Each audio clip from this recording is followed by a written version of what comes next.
Satu lagi lah lagu.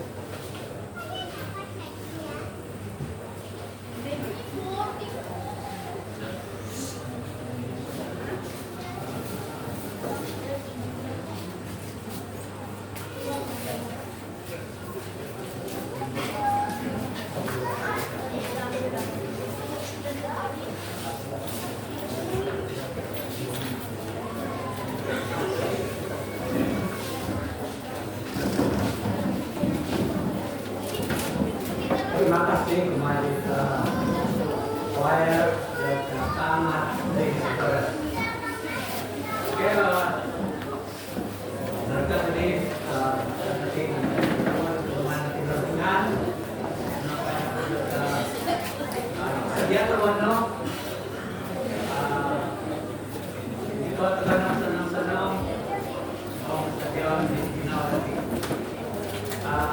Terima kasih untuk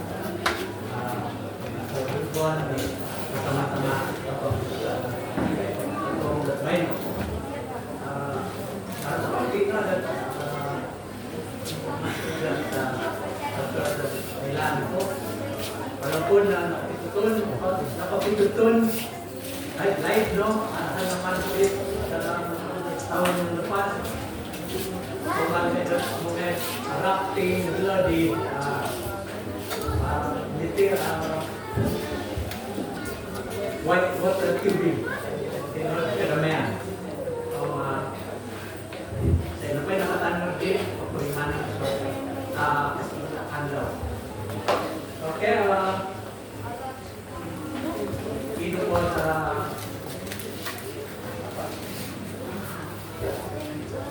bagian di ada yang impossible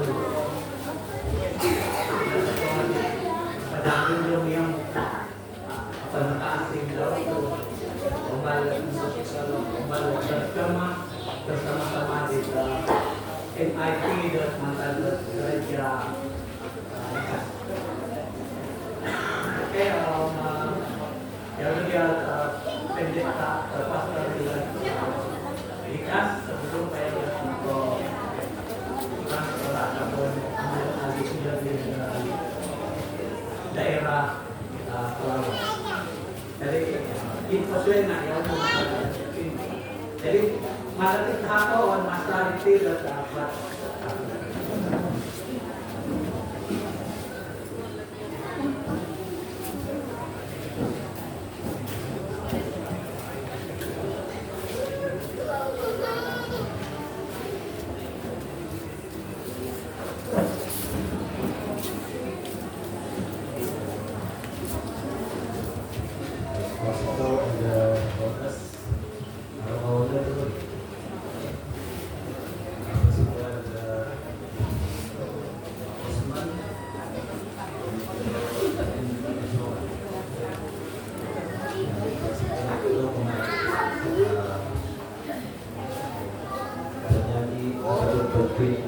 Puji-pujian yang sudah memimpin kita dari awal lagi, dan saya juga menyapa sahabat-sahabat yang ikuti secara online live stream.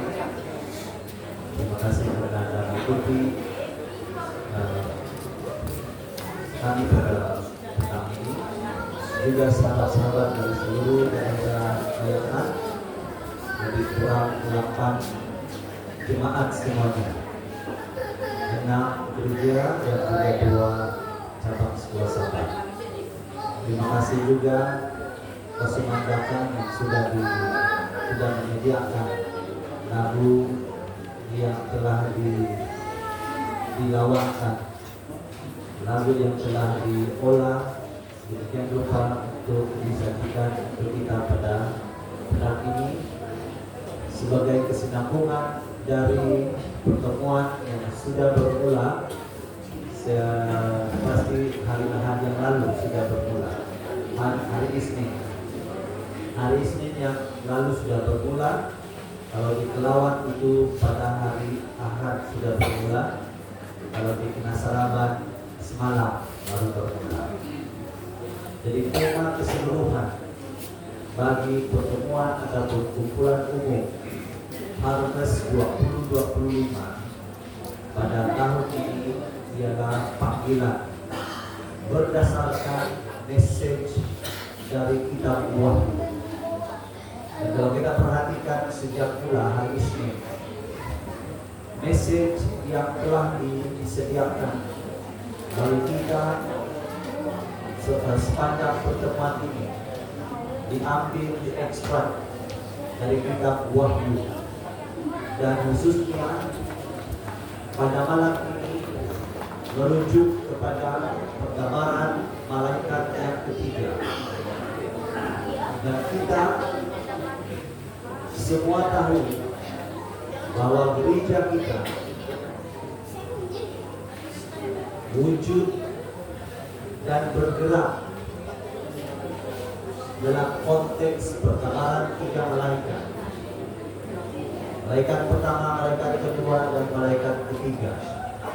Semalam saya telah menyampaikan sebahagian daripada banyak message ataupun konten yang terdapat di dalam perkabaran malaikat yang pertama.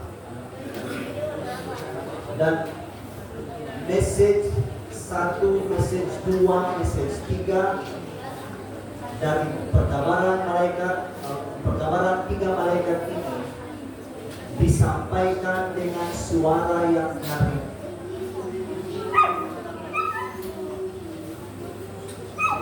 Dan suara nyaring, kata suara nyaring yang digunakan oleh penulis kitab Wahyu mempunyai maksud yang sangat mendalam.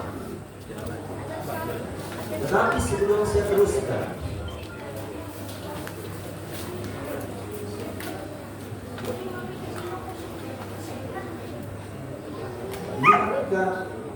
coba kita lihat paparan ini. Bagi Anda belia-belia yang biasa main bola, selain daripada jenama yang sudah lama mungkin memakai jenama seperti Mizuno, Nike, sudah. Tetapi di antara jenama kasut bola yang terawal ialah Adidas, Puma, apa lagi? Antara itulah Adidas, Puma. Oh ya. Ini biar tempat Adidas, Adidasi. Semuanya ada Adidas tuh, kalau kemudian kasut bola. Oh ya. Hari kemudian Adidas Podos. Masuk pokok di tempat pun memakai ini dari Adidas dan kain ingat tentang mahal tarong itu. Tapi menurut apa? Sekarang ini yang Adidas pun ada yang belum tentu lagi betul-betul Adidas ataupun tidak. Macam mana kita tahu kasut yang kita pakai itu yang mungkin namanya Adidas ataupun apa saja, macam mana kita tahu yang itu adalah asli? Macam mana kita tahu? Apa rahasia? Apa tips untuk mengetahui pakaian, kasut atau apa saja yang kita pakai, telepon bimbing? Macam mana kita tahu bahwa itu adalah asli? Asli. Macam mana? Bagi saudara-saudara yang menghadiri pertemuan di Penjinan hari ini di yang hari Senin, ya, tajuk yang sama dikongsikan. Jadi bagaimana kira-kiranya kita mengetahui yang asli, mengenali yang asli? Macam mana? Tips yang paling mudah ialah mengetahui dan mengenal yang asli dahulu.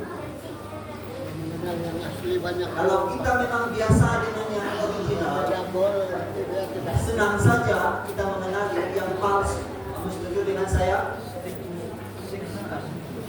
Jadi untuk mengenal pasti apa yang palsu, langkah satu ialah mesti kailangan kembali original. Untuk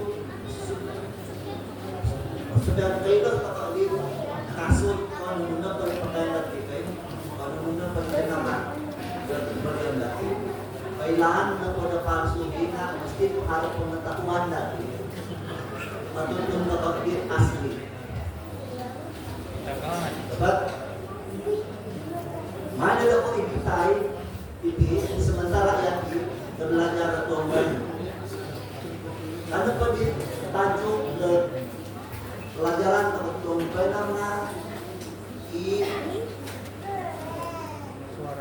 suara bukan suara suara original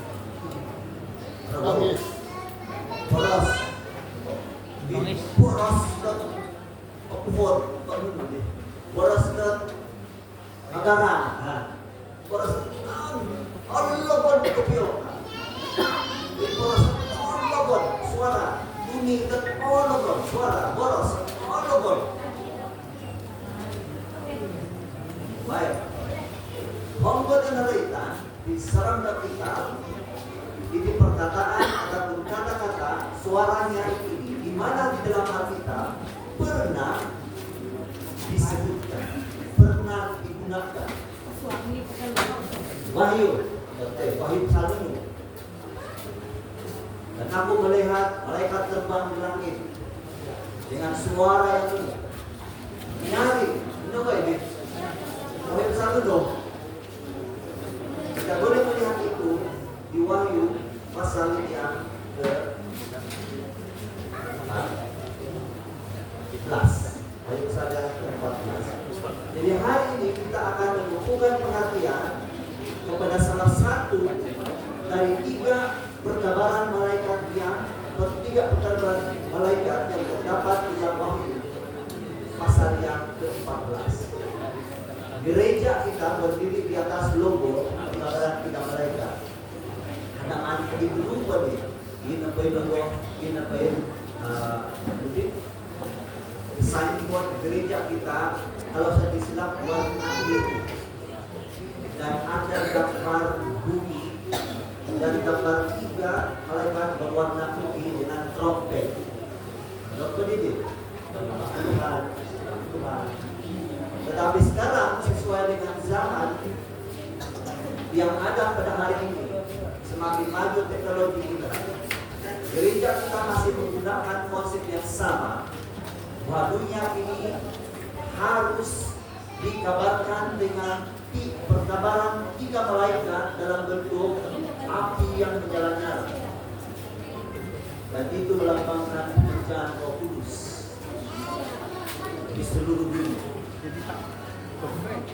Dan hari ini barulah dia didaftarkan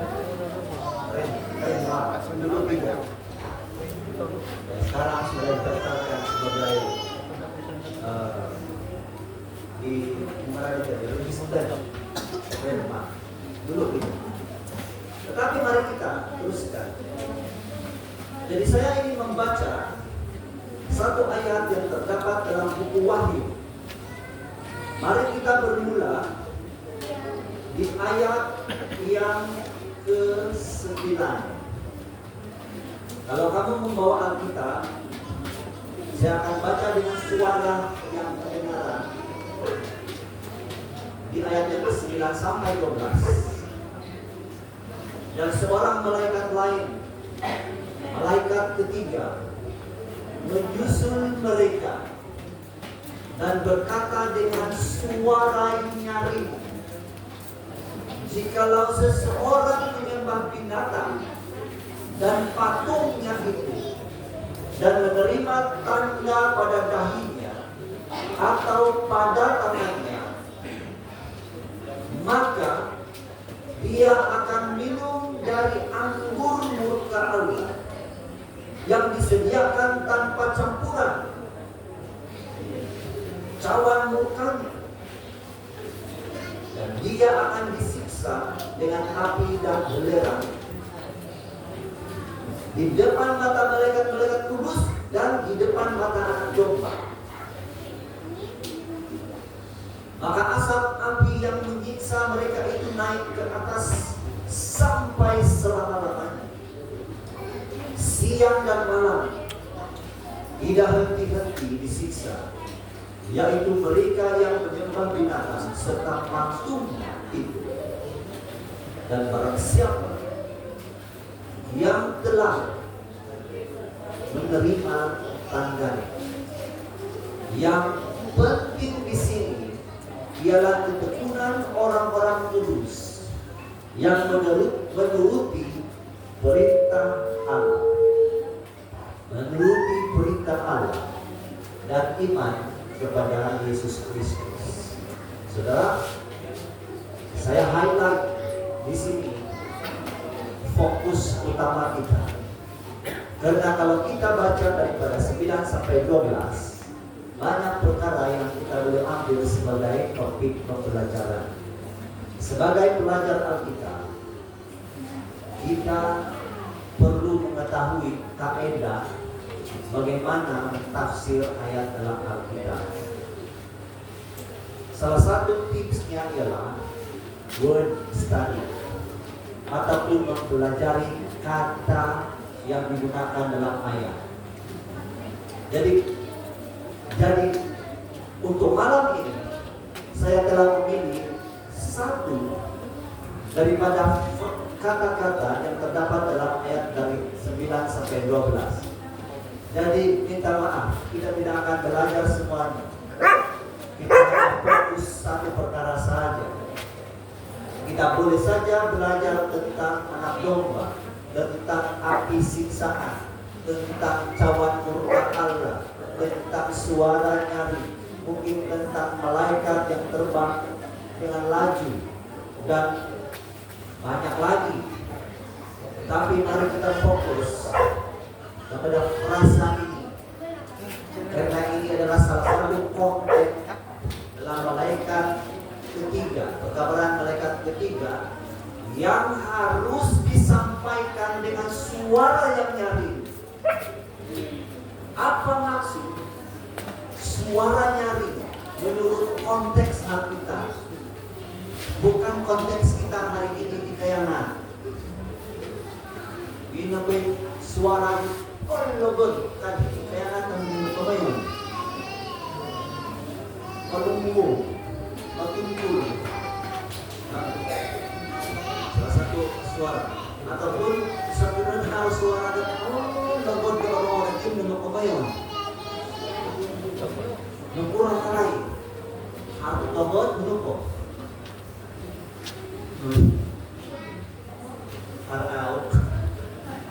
Atau ada perkara yang penting diberitahu dalam pengumuman, mungkin marah ataupun amaran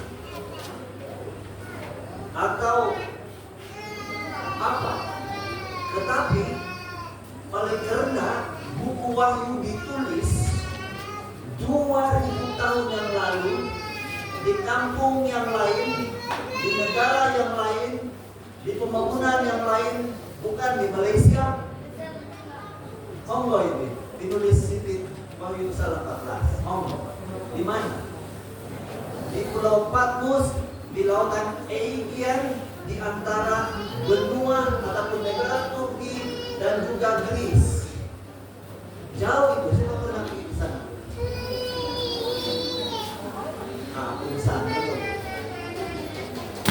Jadi apa bahasa yang digunakan pada waktu itu? Apa politik pada waktu itu?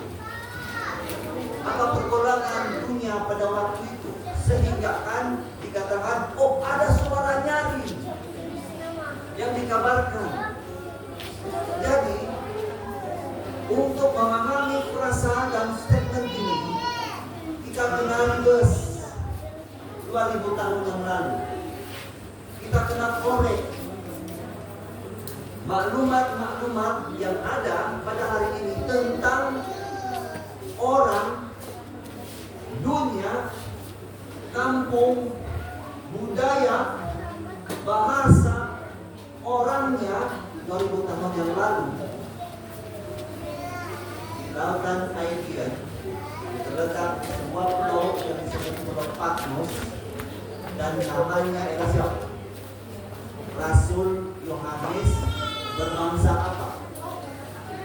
Berbangsa Ibrani atau Yahudi. Dia punya bahasa ialah Yahudi dan Ibrani. Tetapi ketika dia menulis buku Wahyu dalam bahasa apa? Yunani. Sedangkan yang memerintah pada waktu itu ialah Roma. Ya, karena dia dusun kok, nak penulis surat mengenai dia begitu. Sebab Yunani pada waktu Yohanes hidup, lingua franca ataupun bahasa kebangsaan upaya Rom ialah Yunani. Bahasa kebangsaan mereka itulah perjanjian baru ditulis dalam bahasa Indonesia. Yunani, walaupun yang menulisnya ialah bangsa Yahudi. Karena bangsa kebangsaan, bahasa komersil, bahasa perdagangan, bahasa sehari-hari dalam bahasa Yunani.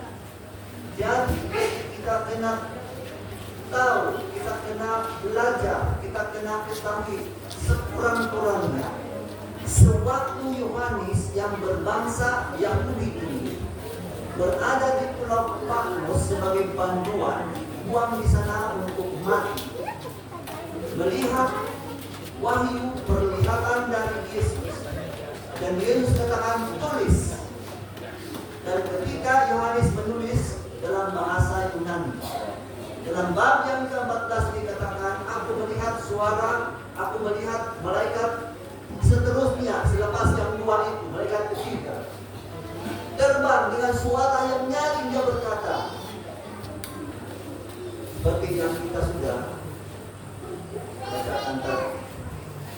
Ada disebut tentang tanda pada dahi atau pada tangan, dan ini disampaikan dengan suara yang lantang, suara yang kuat, seruan yang kuat. Mari kita pelajari dahulu dalam konteks Alkitab menurut Jacob ini, apakah maksudnya suara yang nyaring itu?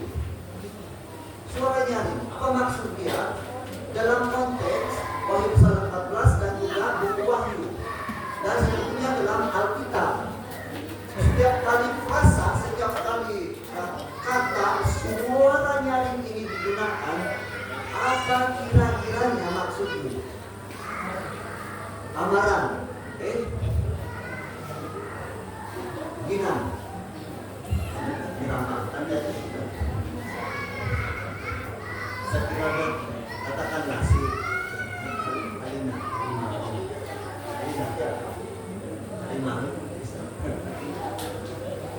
sekiranya si Alina memoras memakai, dia berbicara kepada saya dan saya tidak paham. Siapa yang saya patut tanya? Ya, aku nak ngerti itu yang dong. Saya juga tentu ya. Ya, woi. Betul. Logiknya seperti itu. Jadi saudara, kalau kita mempunyai pertanyaan tentang maksud frasa ini, kita patut bertanya kepada orang yang berbicara tentang ini, ataupun yang menulis tentang ini. Siapa? Alkitab. Betul? Jadi tanya Alkitab, suara nyaring ini apa maksud dia? Jadi kita tidak perlu pergi kemana-mana. Kita tidak perlu pergi mengembara ke sana kemari untuk menubahnya kamu yang tidak suara yang nyaring ini. Tidak, saudara. Kalau si kelima berbicara dengan saya dan saya tidak paham, saya perlu tanya dia balik, minta penjelasan dan penerangan. Jadi kalau kita tidak memahami frasa perkataan dalam Alkitab,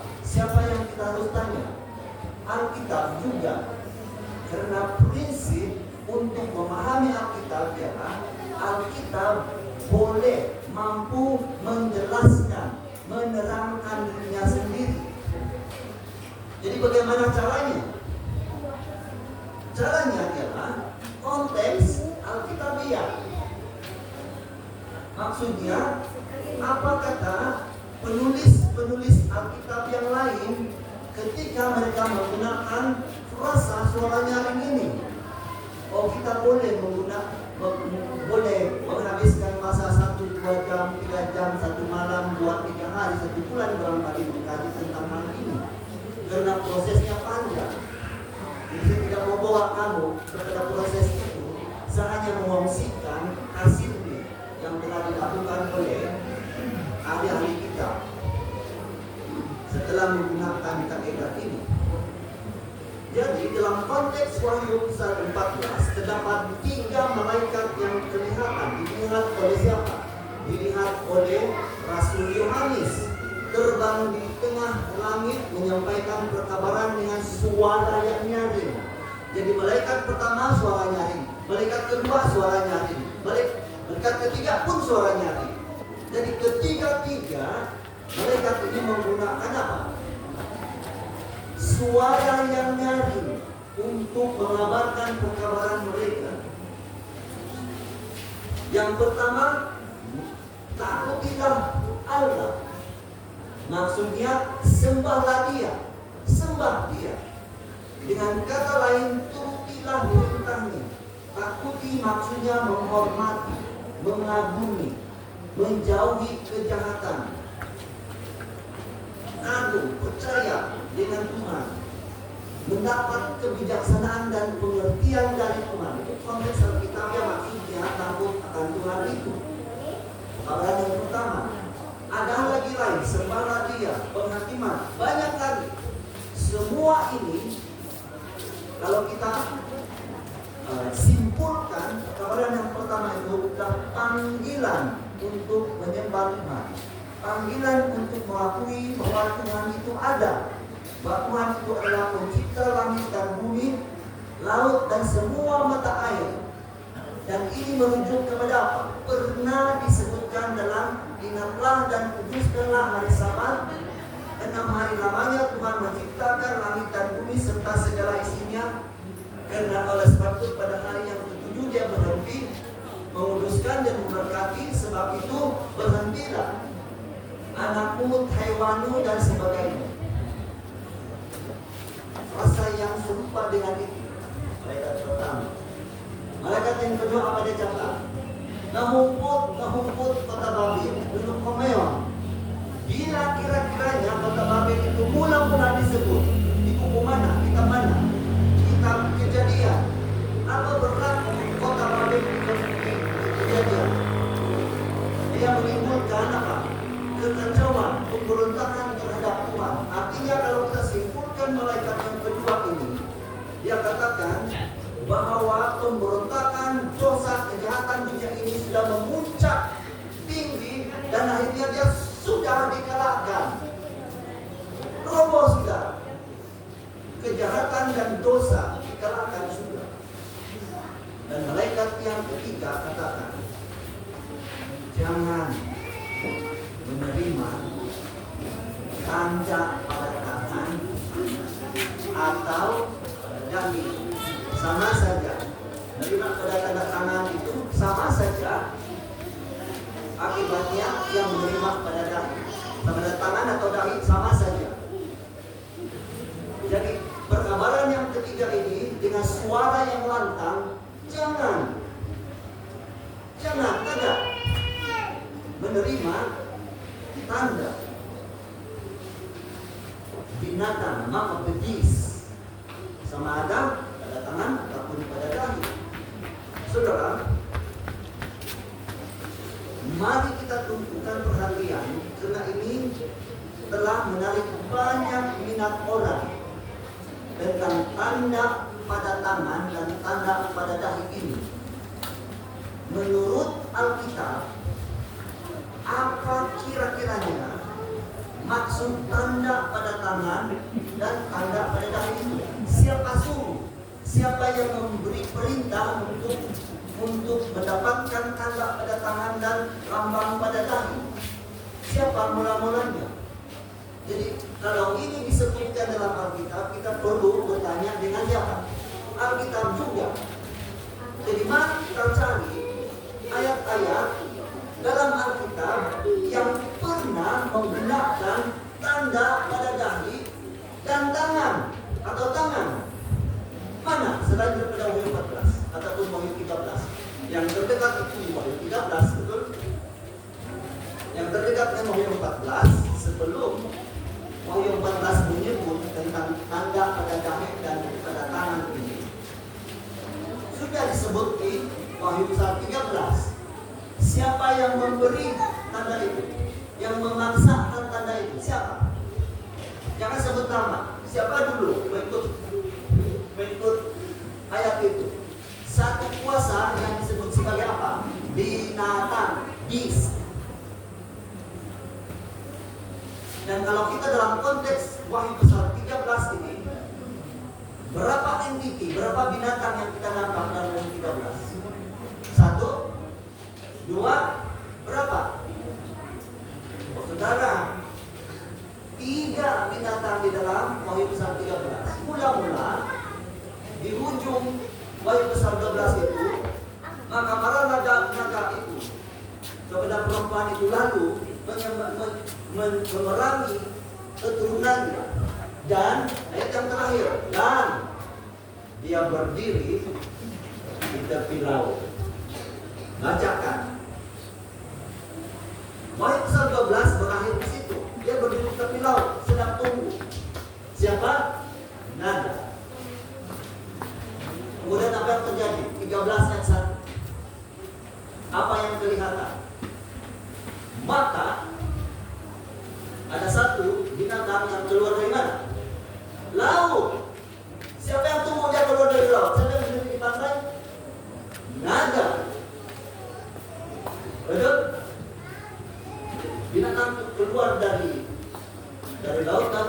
Kami di Alisnya ada terus sana berpuluh. Aku tulung sama. Aku minta tulungan ada makan. Kita tidak akan pergi ke situ. Akhirnya binatang ini, selepas binatang ini, apa lagi yang kelihatan? Maka timbul lagi satu binatang yang keberapa? Ketiga, keluar dari bumi, dan dia exercise, dia melakukan segala sesuatu yang dilakukan oleh binatang yang keluar dari laut itu. Tapi ini binatang tak keluar dari bumi. Oh, ini cerita dia kan? Seolah kita sedang tengok ini kartun animasi nih, macam Lion King. Ada binatang yang keluar di situ dan ini. Teknik untuk memahami nubuatan ini ialah ketahui jalan cerita dia dahulu. Jangan dulu terburu-buru untuk itu jangan dulu, pelan-pelan ketahui cerita dia. Akhirnya binatang yang ketiga ini exercise, melakukan semua yang dilakukan oleh binatang yang kedua, termasuk apa? Memaksakan tanda binatang. Berapa? Apa tandanya? 6.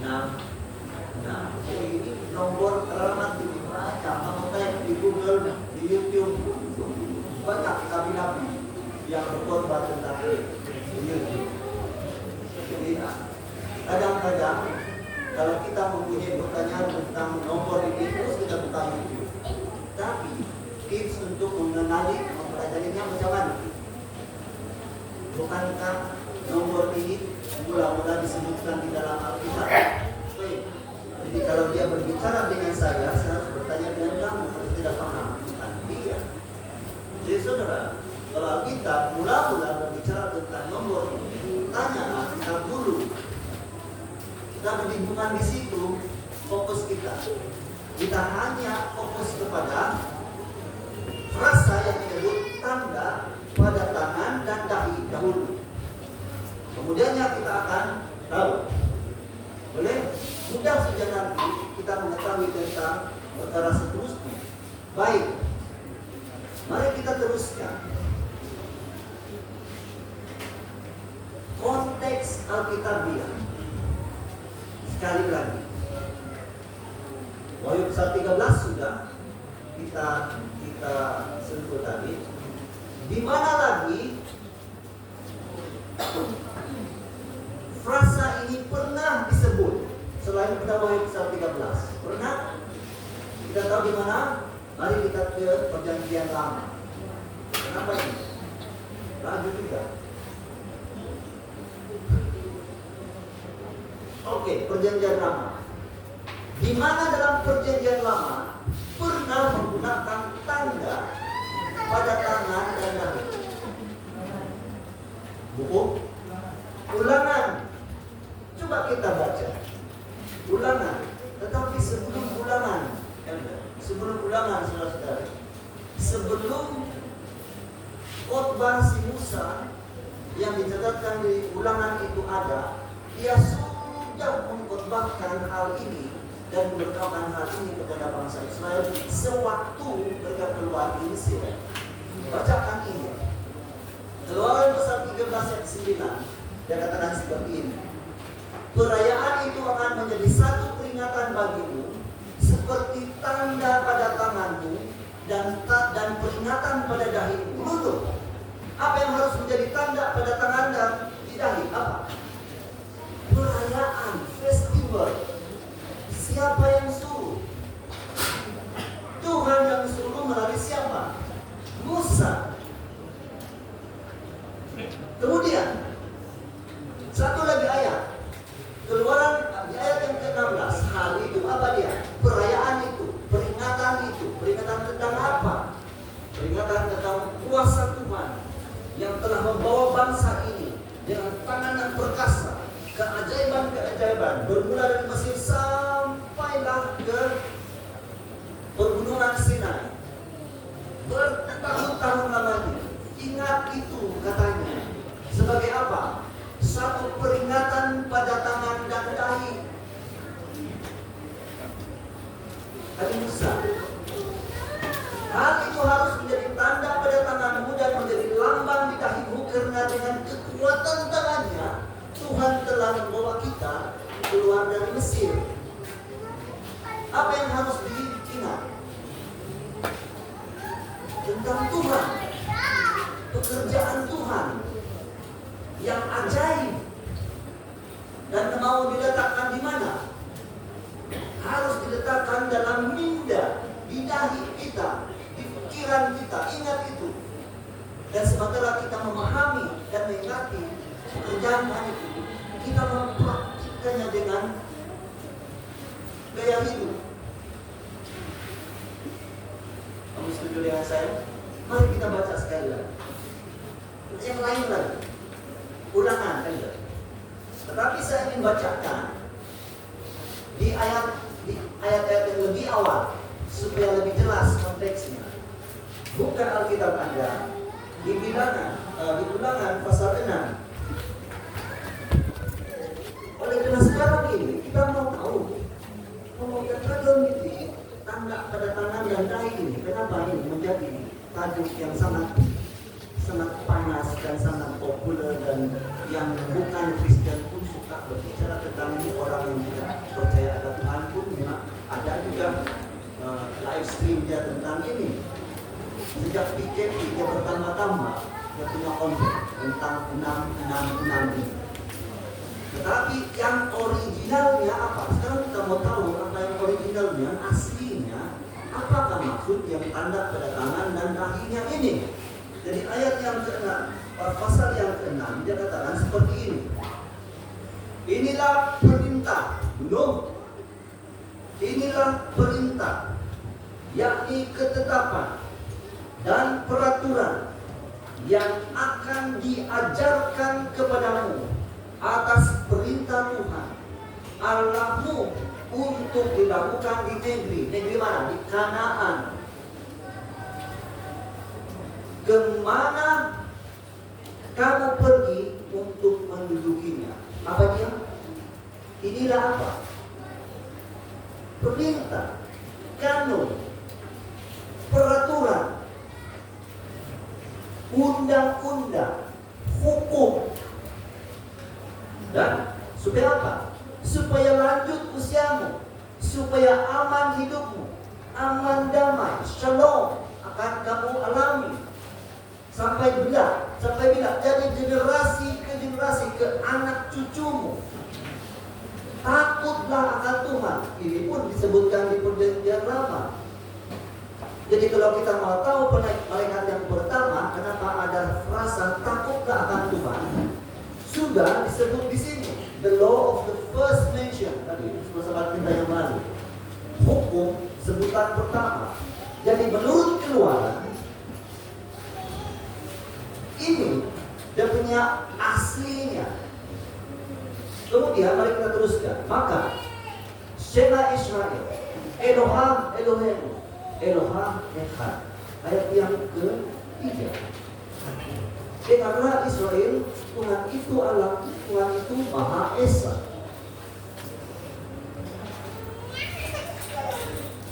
Ayat yang keempat, maafkan saya. Ayat yang kelima, kasihilah Tuhan Allahmu dengan segenap hatimu dan segenap jiwamu dan segenap kekuatanmu. Apa yang kuperintahkan kepadamu pada hari ini haruslah engkau perhatikan. Dan kalau kita terus kepada ayat 7, ajarkan ini berulang-ulang kepada anak-anak, kepada generasi seterusnya. Dan yang ke-8 dia katakan apa?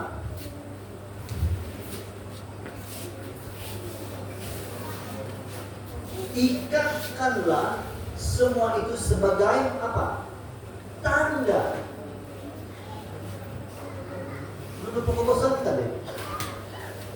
Ayat pertama tadi, kanun, peraturan, hukum, ketetapan, perintah. Ikatkan itu sebagai tanda peringatan pada mana? Tangan dan dahi. Kemudian tuliskanlah pada tiang, tidak cukup di tangan, tidak cukup di dahi, tuliskan di tiang itu supaya apa? Kelihatan. Artinya, saudara-saudari, bukan maksud untuk ambil itu kitab dan kasih letak di kepala dan kasih letak di tangan, bukan. Berarti dia. Maksudnya apa tadi? Kalau dalam budaya orang-orang Yahudi, dahi ini dalam linda, kepintaran, pengertian, penetapan, pendirian, keyakinan, kepercayaan, kepintaran, kebijaksanaan. Semuanya terletak di mana? Dahi. Dalam konteks budaya orang itu dulu. Sekarang macam mana? Harmati nilai kan mengapai di rumah kita harus dulu mata. Pantang itu kena tiang kepala. Kenapa? Kepala harus dijaga. Jadi apabila penulis Alkitab memandang tinggi, menghormati kepala ini, apa tadi kita sudah pada waktu hari ini kan, tangan itu sering kali digunakan secara lambang, secara simbolik sebagai apa? Perbuatan, tingkah laku, tabiat, gaya hidup. Jadi pendek katanya, segala perintah, kanun, hukum, ketetapan yang adalah secara ringkasnya mengasihi Tuhan Allah. Dan di mana? Letakkan itu di kepalamu. Lakukanlah itu setiap hari. Ajarkan itu kepada anak-anakmu. Sewaktu kita berjalan, berdiri, tidur, duduk dan sebagainya. Ajar dia berulang-ulang. Ditambah dengan itu, ikatkan pada dahi dan juga tanganmu. Jadi sekarang kita sudah tahu originalnya. Yang aslinya tanda pada tangan dan dahi apa dia? Hukum, perintah, ketetapan Tuhan. Tetapi tadi perkabaran malaikat yang ketiga, barang siapa yang menerima tanda yang di dahi dan juga di tangan akan diapa? Akan menerima calon murka Allah. Jadi macam mana? di akhir nanti, dan mungkin sudah berlaku sekarang ini, ada kuasa yang dilambangkan dalam buku Wahyu sebagai apa? Binatang, menawarkan sesuatu yang harus diletakkan di mana? Di tangan dan di dahi juga. Perkabaran malaikat ketiga katakan, jangan, kada, jangan terima itu. Mari kita teruskan. Jadi berita ini atau kanun atau peraturan Allah itu harus diletakkan di mana? Di dahi atau di tangan. Saudara, tahukah Anda, dalam budaya orang Yahudi sehingga hari ini mereka ada sesuatu kebiasaan yang sangat menarik. Pernah kamu mendengar tentang Tefillin? Kamu yang ada internet Google ya, Tefillin, akan keluar di Google apa dia dan bagi tahu kamu. Tanya ChatGPT, what is Tefillin? Hey GPT, what is Tefillin? Menurut budaya orang-orang Yahudi, saudara, apa yang kamu nampak? Ini orang-orang Yahudi. Sekarang, apa yang di dahi mereka? Ada sesuatu yang diikat pada dahi dan di mana? Di tangan. Ada. Ini disebut sebagai tefillin yang di dahi itu shel rosh dalam bahasa Ibrani, shed yor di dalam bahasa Ibrani, di tangan. Dan ini adalah satu kotak yang kecil, mungkin 1 inci atau 2 inci, yang diikat pada dahi dan tangan. Apa kontennya? Apa isi dia kotak itu?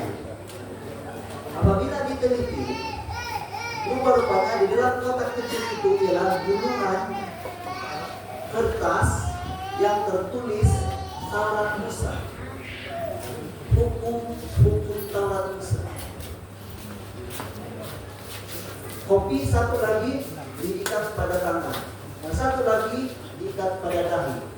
Secara literal, bangsa ini menuruti Ulangan pasal yang 6.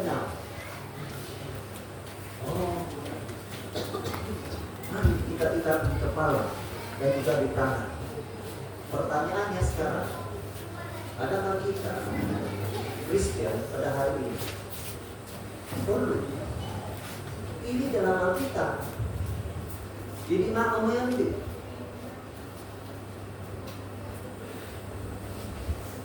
Saudara, ketika Yesus bergaul, bercampur, berbuat dengan orang-orang yang seperti itu, biasanya dilakukan oleh ulama-ulama dan guru-guru ahli Taurat di Yerusalem sewaktu dia hidup. Mari kita baca apa yang dikatakan oleh Yesus. Yesus berkata kepada orang ramai dan murid-muridnya, ahli Taurat, orang Farisi, menduduki kursi Musa. Oleh itu patuhilah dan turutilah perintah yang diajarkan mereka. Karena kenapa? Mereka mengajarkan tentang kitab suci, dengar dan turutilah.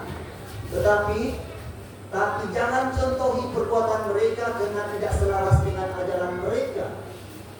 Mereka meletakkan beban yang berat dan sukar dipikul ke atas bahu orang, tetapi mereka langsung tidak mau memikul beban itu. Dan lihatkan ini, Matius 23. Mereka melakukan sesuatu hanya untuk pilihan orang. Lihat betapa besarnya bekas ayat kitab suci yang diikat pada dahi dan lengan mereka. Yesus tidak suka. Tak payahlah kamu buat begitu, kata Yesus. Karena itu untuk apa? Kasih tunjuk saja. Ini mereka ajar tidak dengar, tapi yang mereka buat barangkali pikir dua kali. Kata Yesus 2000 tahun yang lalu. Jadi sekarang saudara, kamu masih mengikuti saya? Apa yang saya coba sampaikan di sini Yang aslinya tanda pada tangan dan tangan itu ialah perintah Tuhan.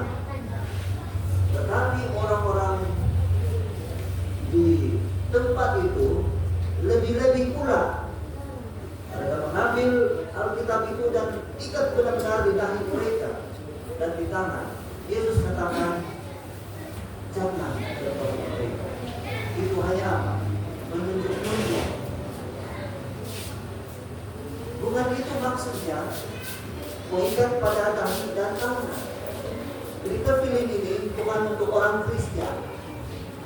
Kamu setuju dengan saya? Ketika Yesus ditanya dalam Matius pasal yang ke-22, Yesus dipanggil, Rabi, Guru. Di antara semua hukum-hukum mungkin yang terdapat di dahi itu dan di tangan itu, di antara semua hukum yang tertulis itu, mana satu yang paling besar? Mana satu yang paling utama? Kata guru ahli Taurat itu, kamu tahu apa Yesus jawab? Dia ulang baca buku Ulangan. Dia katakan, kasihilah Tuhan Allahmu dan kasihilah sesama manusia. Karena semua ini, kedua-dua ini, mengasihi Tuhan dan mengasihi sesama manusia, tidak ada yang menentang tentang itu, karena semua ini terletak di atas tulisan-tulisan Taurat, Musa, dan juga Nabi-Nabi. Kita boleh simpulkan di sini seperti ini. Perintah Tuhan itu ialah tentang kasih Tuhan, mengasihi Tuhan dan mengasihi manusia. Itu perintah Tuhan, itu konten hukum 10 itu, hukum moral standard itu. Mungkin kita boleh secara ringkas, macam mana kita jelaskan bahwa ini adalah hukum kasih. Hukum yang pertama ialah la ilaha illallah, betul? Tiada Allah lain melainkan Allah. Jangan menyembah, tidak ada Tuhan melainkan Tuhan. Begitu kan? Kedua, jangan membuat patung dan sujud menyembah dengan dia. Itu dan kedua. Ketiga ini, jangan menyebut nama Tuhan dengan sia-sia. Keempat, ingatlah dan kuduskanlah hari Sabat. Keempat ini semua tentang siapa? Tuhan. Jadi kalau kita mengasihi Tuhan, kita tidak ada Tuhan lain. Kita tidak menyembah patung, kita tidak menyebut nama Tuhan sembarangan. Kita menyembah Tuhan pada hari Sabat, menerima, menyanjung Dia, menyembah Dia sebagai yang menciptakan segala sesuatu. Tetapi kelima yang katakan apa? Hormatilah mama dan papamu. Itu tentang siapa? Kasih kepada manusia. Jangan mencuri, jangan berzina, jangan membunuh, jangan berdusta, jangan mengingini sesama. Ringkasnya Yesus katakan apa? Perintah, kanun, ketetapan, peraturan Tuhan itu ialah apa? Mengasihi Tuhan dan mengasihi manusia. Itu harus diletakkan di dahimu dan dilakukan oleh tanganmu. Dia katakan. Jadi kita sudah tahu apa yang asli sudah. Jadi cukuplah di situ ya. Saudara, pernah kamu dengar konsep Trinity palsu dalam Wahyu pasal 13? Di Wahyu pasal 13 ada berapa entiti? Naga, binatang keluar dari laut, binatang keluar dari darat. Coba kamu baca dengan teliti. Binatang yang kedua yang keluar dari laut itu mendapat kuasa dari naga. Naga ini mempunyai takhta. Kita akan baca. Dari takhtanya dia memberikan kuasa ke atas binatang ini. Tetapi binatang ini mati. Dia luka parah. Tetapi dia sembuh. Dia bangkit lagi. Semua orang heran. Tetapi selepas itu muncul binatang yang ketiga. Dia mengerjakan semua yang dilakukan oleh binatang itu, termasuk apa? Memberikan tanda. Saudara, itu yang palsu. Bagaimana yang aslinya? Yesus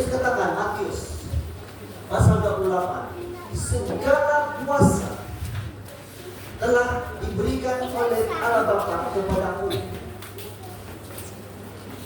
Jadi Allah Bapa yang bertakhta di surga memberikan kuasa kepada Yesus. Ingat lagi binatang yang kedua di buku Wahyu itu, dia memerintah selama berapa? 42 bulan, sama juga dengan 3 tahun setengah. Yesus ketika berada di bumi melayani selama berapa lama? 3 tahun setengah. Selepas 3 tahun setengah, dia luka, dia mati. Kemudian selepas itu apa? Dia bangkit. Dan Yesus katakan kepada murid-muridnya, kamu diam di Yerusalem, kamu tunggu. Aku akan naik ke surga. Kamu tunggu siapa? Roh Kudus. Ketika Roh Kudus Pentakosta dicurahkan, segala sesuatu yang dilakukan oleh Yesus dilakukan oleh Roh Kudus. Bahkan Roh Kudus akan memberi tanda dan tanda. Dalam konteks Alkitab itu apa? Tanda itu identiti umat-umat, mengasihi Allah, mengasihi sesama manusia. Saudara, very interesting karena justru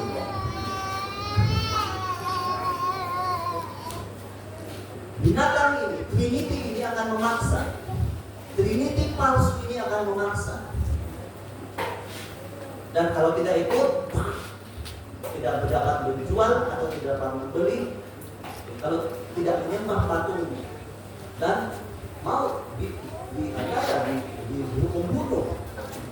Saudara, kita boleh mengambil berjam-jam lagi untuk mengetahui siapa semua ini manusia besar, kaya dan sebagainya, dan apa maksudnya berjual beli dalam konteks Yohanes di Perjanjian Lama, di Perjanjian Baru, di kota Efesus sewaktu dia hidup. Saudara, secara ringkasnya, Maharaja Roma pada waktu itu membuat patung di setiap kota. Berapa kota yang disebutkan di dalam buku Wahyu? 7 kota. Itu 7 jemaat. Setiap patung didirikan di sana patung Maharaja. Setiap satu masa orang-orang di bandaraya dan setelah jemaat Kristen di sana diperintahkan untuk menyembah patung, perayaan setiap tahun. Barang siapa yang tidak menyembah patung itu tidak sebagai warga negara Imperium Rom. Siapa peniaga tidak boleh berjual dan beli. Pada waktu itu 2000 tahun yang lalu, bahasa sipih ini digunakan oleh Yohanes dan Yesus untuk menerangkan apa akan terjadi kepada orang-orang di akhir zaman sebelum Yesus datang ke dunia. Ini akan berlaku lagi. Benar-benar halangan untuk menjual dan beli, saudara, kita tidak akan pergi ke sana. Tetapi malam ini kita tumpukan perhatian pada tanda pada tangan dan dahi. Biarlah ini menjadi stimulan kamu untuk belajar lebih tentang firman Tuhan. Lain kali kita adakan itu. Tetapi yang pastinya tanda pada dahi dan pada tangan itu bukanlah kelihatan, bukan barcode, bukan sesuatu yang dilihat pada dahi ataupun disuntikkan bersama-sama dengan vaksin COVID-19. Ramai orang bergaduh tentang COVID-19.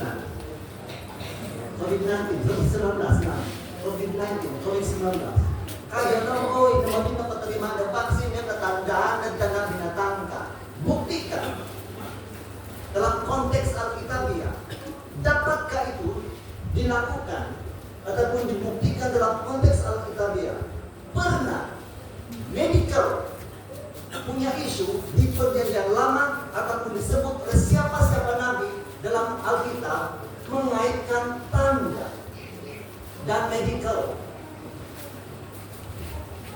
Saudaraku,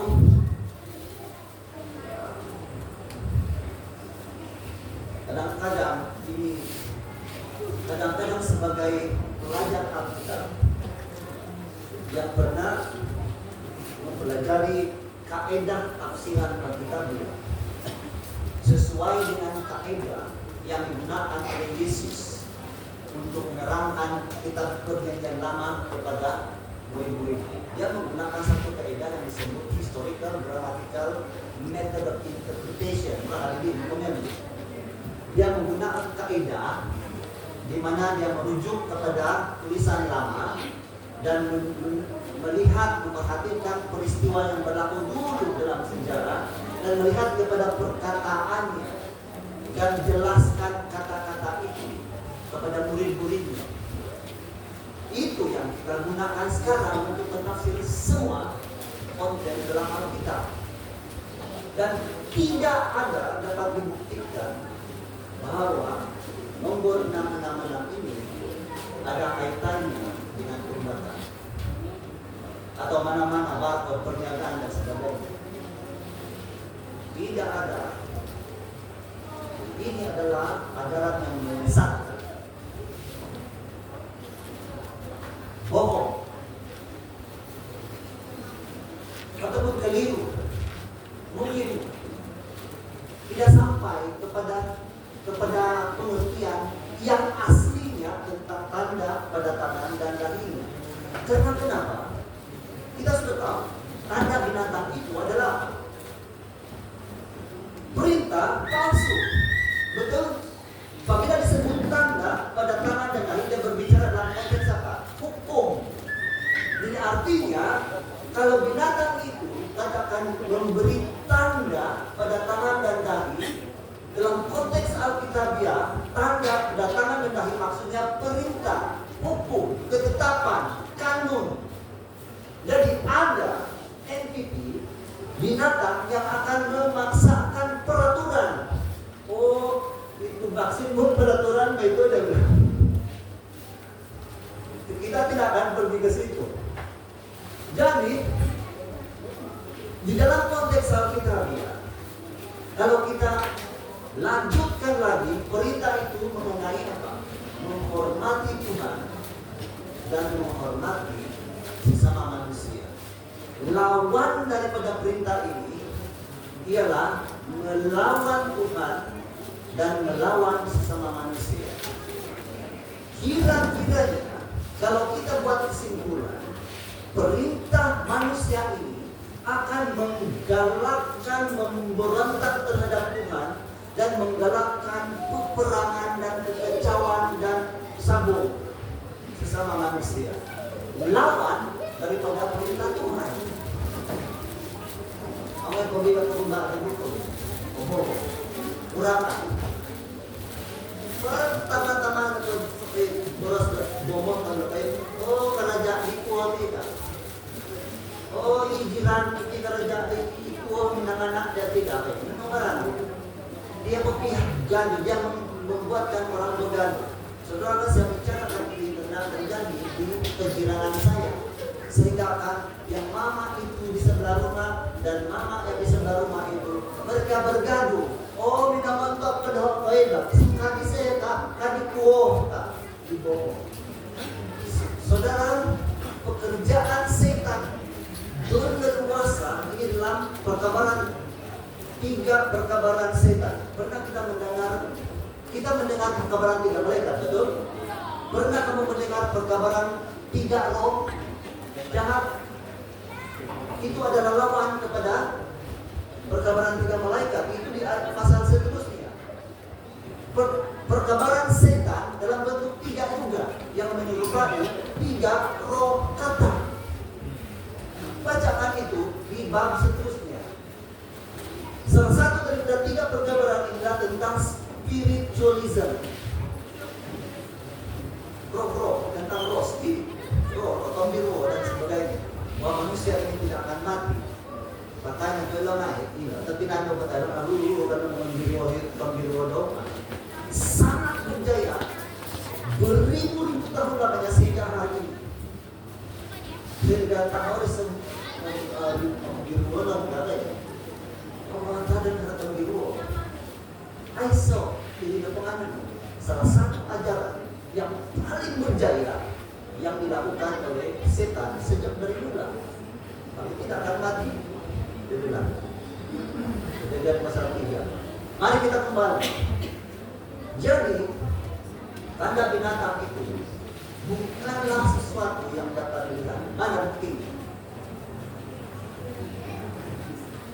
Sementara satu golongan oleh menerima tanda penyebutan kepada kuasa-kuasa dunia, menerima tanda binatang itu, maka yang satu golongan yang memilih tanda kesetiaan kepada kekuasaan ilahi menerima meterai Allah.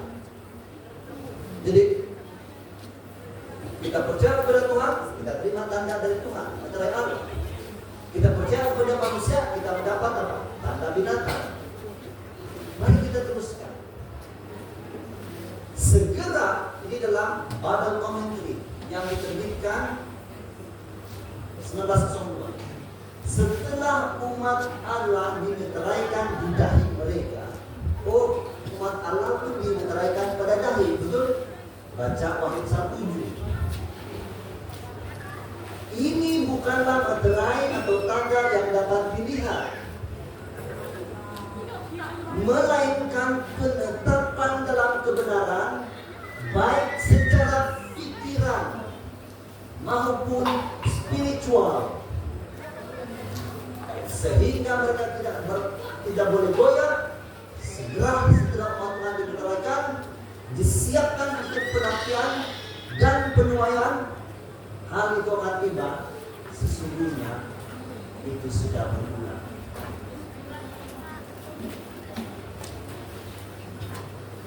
Saudara, ringkasnya,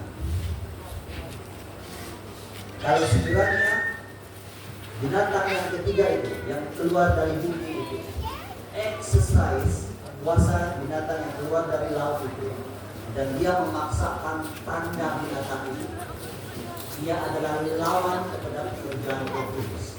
Karena Roh Kudus itu apa kerjanya hari ini? Tetapi janganlah kamu menyedihkan Roh Kudus, Allah yang telah memeterai kamu dari penebusan. Siapa yang memeterai kita bagi pihak Tuhan? Roh Kudus.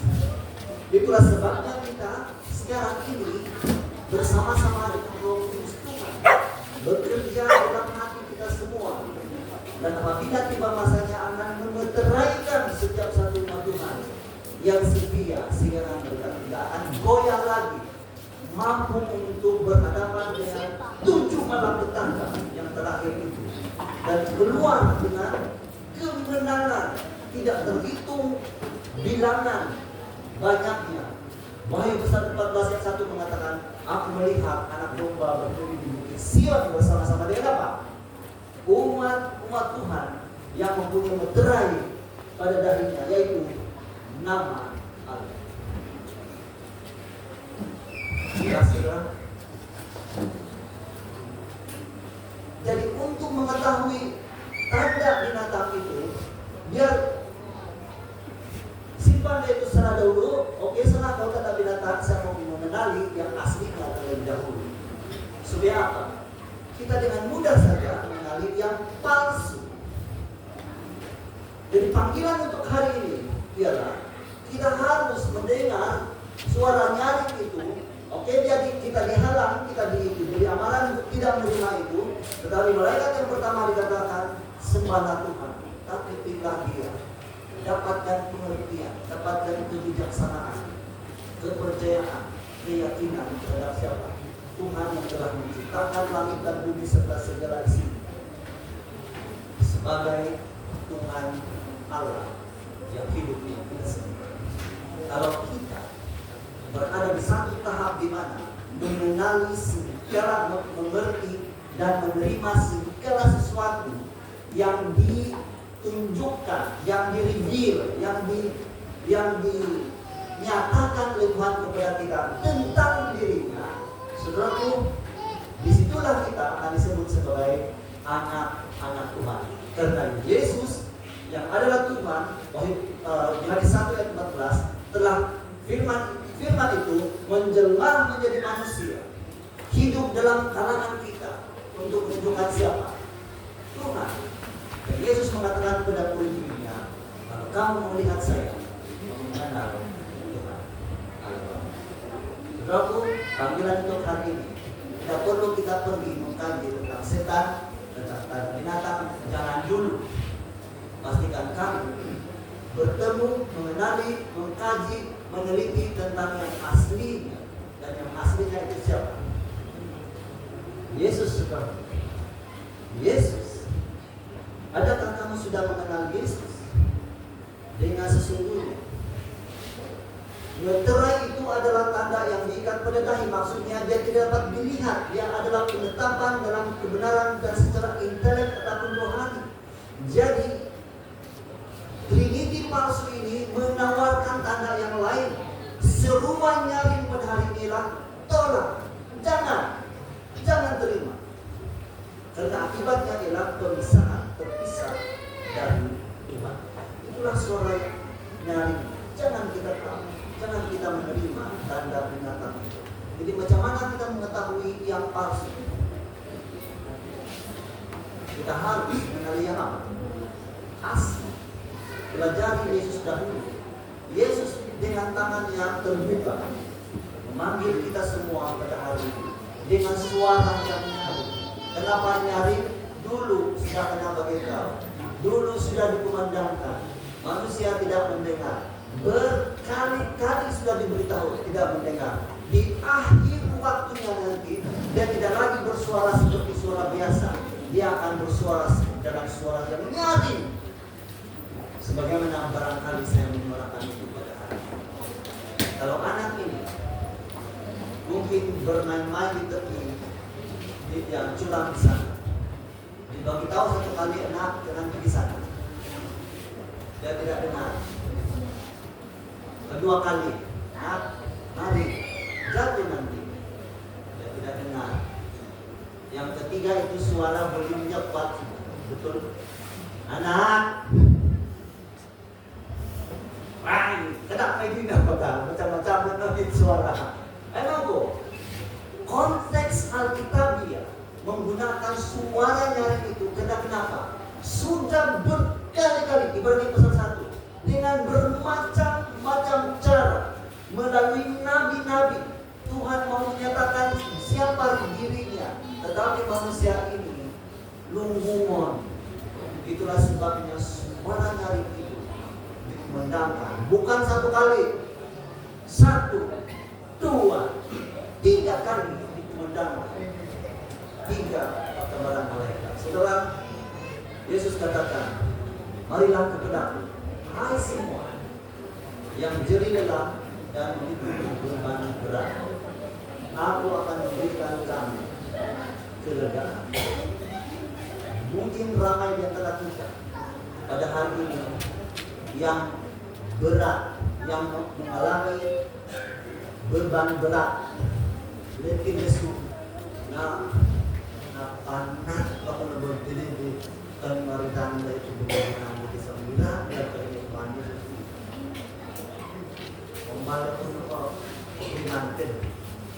Sebenarnya di berlebih turunin anak itu ngambil ke depan semakin. Yang bahkan semua seperti ini pengobor itu dari karena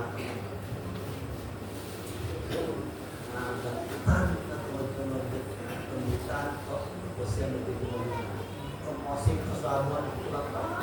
Pengasal itu untuk berkayu. Atau untuk berkayu itu kan? Untuk karena kata nanti sesuatu yang nanti diinginkan mau. Jangan sana untuk itu. Dan kopi bertahun-tahun setelah sayang kita boleh merasakan itu betapa penatnya hidup di dunia ini. Sabun kok masih buru-buru, sabun kok masih. Tapi ini pekerjaan lebih ada keramat kelapan. Tadi traffic jam, mohon kilo pasrah. Saudaraku, kita sudah kenal Tuhan mengambil kita dengan suara yang nyaring. Marilah kita menerima. Saudara-saudari yang menerima panggilan Tuhan, maukah Anda bersama-sama kita saya ucapkan amin? Amin. Tuhan memberkati dan kita segera.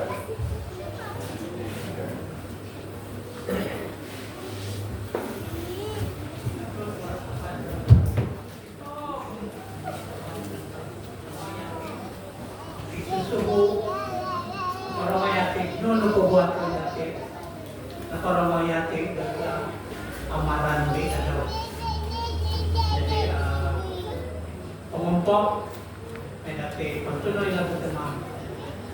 Dati ikim ang mga pagtulapan bila naman ako ipamil.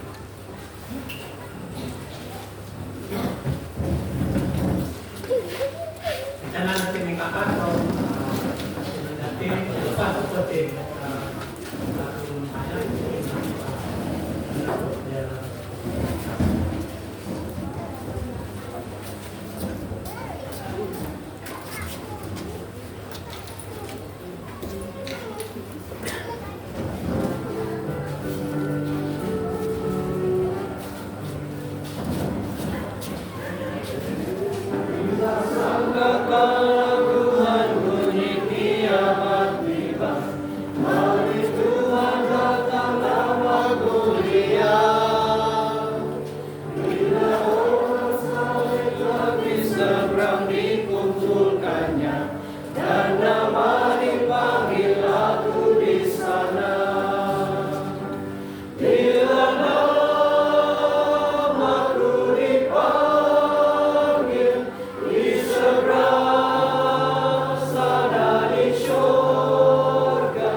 Biarlah wajah Tuhan bersinar di atas kehidupan kita pada setiap hari. Kiranya sinaran wajahnya dapat dilihat dan dipantulkan melalui kita.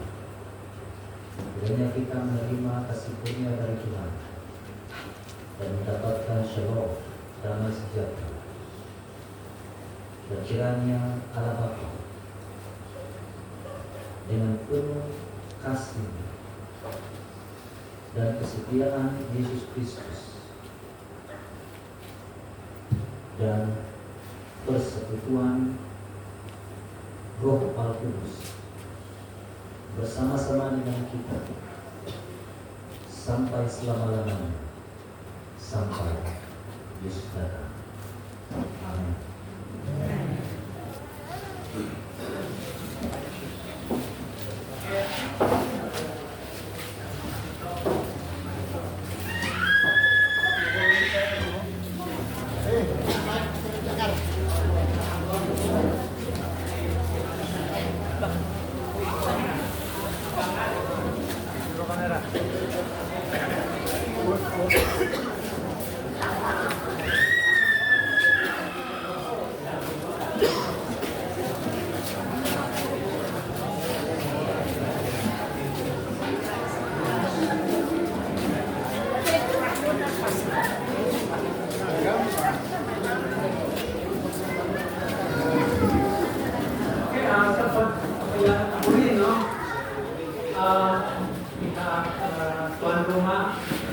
telah menyediakan makanan.